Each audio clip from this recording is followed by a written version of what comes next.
Aparecen por ahí, como otros tantos personajes en el caso de Platón, como entidades literarias, ¿no? Para la época, para cuando Platón escribe, ya se podía, por el grado que había alcanzado la secularización de la cultura occidental,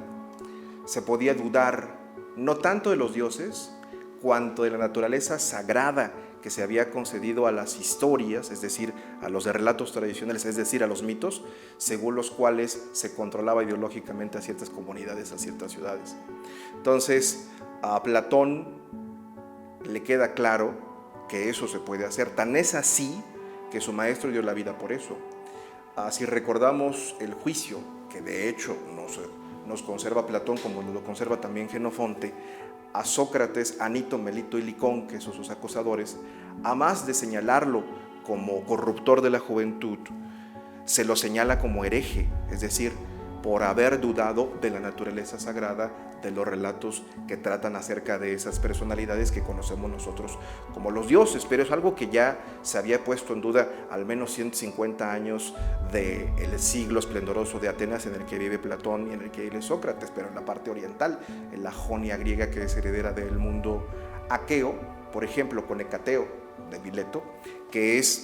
se tiene por el primer historiador, pero es el primero que duda precisamente de la existencia de los dioses. O sea, es el primero que duda del por qué hay que creer, ¿no?, en esos cuentos, por respecto de cómo se los utiliza a propósito de la administración del Estado y del control de la ciudadanía. Entonces, para la generación de Platón todavía se da ese debate, tan es así que Sócrates está dispuesto a dar su vida. Sócrates, a la hora de pedirle, a la hora de sugerirle a sus acusadores que se retracte,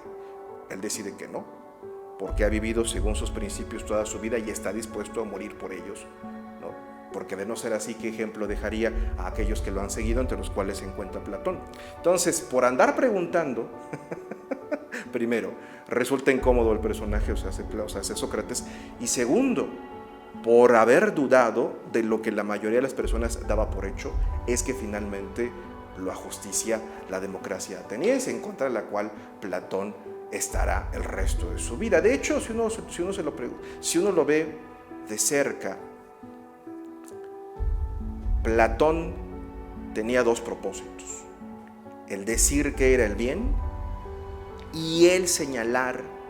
la injusticia que se cometió en contra de su maestro, ¿no? Pero eso tiene que ver, pues, con la disputa que se libra, digamos, entre la poesía y la filosofía, ¿no?, a propósito del discurso de verdad o no, que bueno, se utiliza para el control ideológico de las personas.